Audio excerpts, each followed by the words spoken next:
No witam. Dzisiaj sobie maść z glistnika zrobimy. Glistnik jest ładny. Robiłem już zakwas Bołotowa.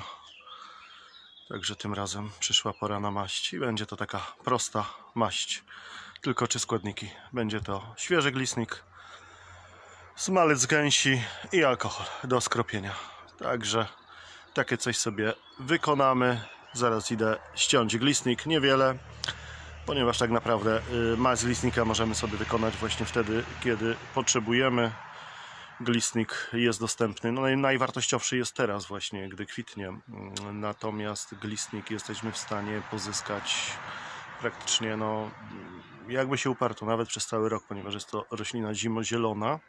W zimie może mniej wartościowa, ale natomiast jak mamy dużo glistnika na jesieni, możemy sobie pozyskać jego korzenia. Bardzo wartościowe, też cała roślina jest lecznicza. Także idę ściąć sobie kilka gałązek i będziemy sobie robić niewielką porcję maści. Jakie taka maść ma przeznaczenie? No przede wszystkim na zmiany skórne, na różnego rodzaju zaskórniki, zmiany trądzikowe, na atopówki, na łuszczyce, na wypryski, na ukąszenia. Jak większość maści ziołowych. Ona się doskonale sprawdza.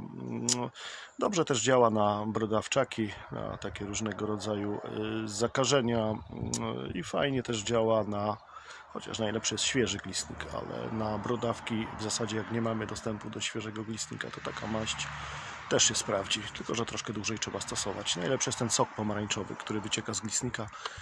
Jeżeli nim sobie smarujemy jakąś kurzajkę czy zmianę, to dosyć szybko się nam taka zmiana wchłania, likwiduje. No po prostu jej nie ma. Także zapraszam na materiał. No słuchajcie, jak nie miałem glistnika kiedyś, dawno temu, to teraz mam go w obfitości. On praktycznie rośnie u mnie wszędzie. Częściowo go przesadzałem, tu się na przykład wysiał. Dużo przenoszą też mrówki nasionek. Także takie dorodne egzemplarze są praktycznie w różnych częściach u mnie na moim terenie. No, ten niech sobie rośnie, a w innym miejscu sobie idę ściąć kilka gałązek. No i teraz mamy rozdrobniony glistnik. Tylko uwaga, bo ręce po rozdrobnianiu glistnika wyglądają mniej więcej tak. Także albo jak ktoś nie lubi ubrudzić się, to jakieś rękawiczki. Albo po prostu później zmyć sobie ten sok z glistnika, który się wydziela. Więc mamy glistnik rozdrobniony, mamy alkohol około 70% i mamy smalec gęsi. Stosunek objętościowy 1:1. Także w tym momencie sobie skrapiamy glistnik obficie alkoholem. Tak. O, spryskujemy. Przykrywamy i odstawiamy na około 20 minut. Za chwilkę sobie przystąpimy do topienia smalcu, z tym, że uważamy, żeby smalcu nie przegrzać. Topimy go tylko tak dobrze, jakby temperatura miała około 80 stopni. I będziemy sobie w tym smalcu macerować glistnik. Taka maceracja powinna trwać około 3 godziny, także utrzymujemy temperaturę albo delikatnie zostawiamy na palniku, na jakimś niewielkiej mocy, albo wkładamy do piekarnika na około 3 godziny w temperaturze 80 stopni. Glistnik nam się będzie w tłuszczu macerował i później będziemy sobie go odcedzać.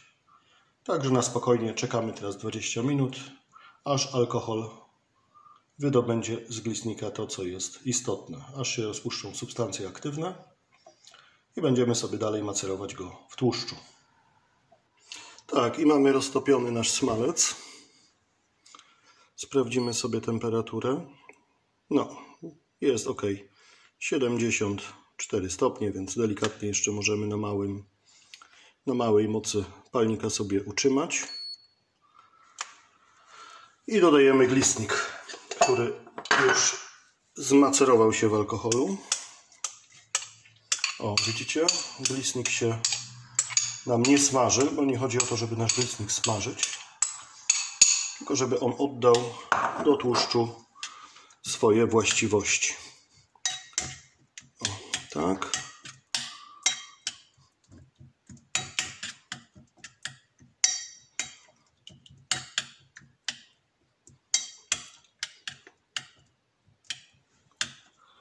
i teraz sobie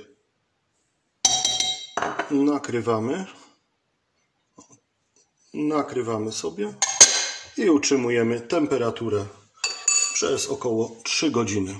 Ustawiamy sobie palnik na minimum. Co jakiś czas sprawdzamy, żeby nasz glistnik się nie smażył, ale żeby się wymacerował w ciepłym tłuszczu. I tak utrzymujemy teraz temperaturę. Tak, i teraz musimy sobie przygotować wyparzony słoiczek czysty.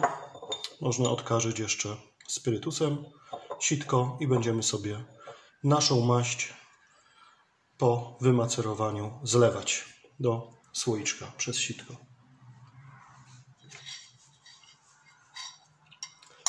O, tak wygląda po 3 godzinach.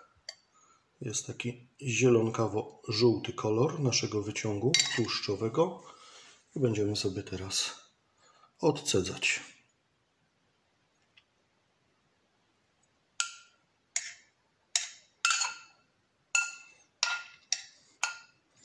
Oczywiście jest to jedna z wersji maści. Maści można robić wiele. Są różne receptury. Ja natomiast wyznaję zasadę, że im prościej, tym lepiej. Byleby było skutecznie. Byleby było skutecznie. Taką maść przygotowujemy sobie na świeżo. Jako że tłuszcz jest dobrym konserwantem, to taka maść nam dosyć długo poleży. Ale mówię, najlepiej sobie takie coś przygotowywać na świeżo.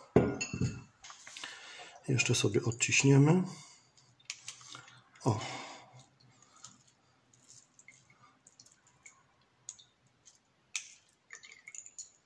Resztki tłuszczu sobie odciskamy.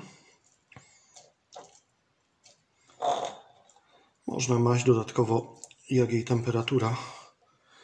Nawet sprawdzimy sobie temperaturę. No, nie jest wysoka już po odcedzeniu, ale możemy poczekać, jak spadnie poniżej 40 stopni, najlepiej 30, dodać witaminy E. To nam jeszcze lepiej zakonserwuje, poza tym też dla skóry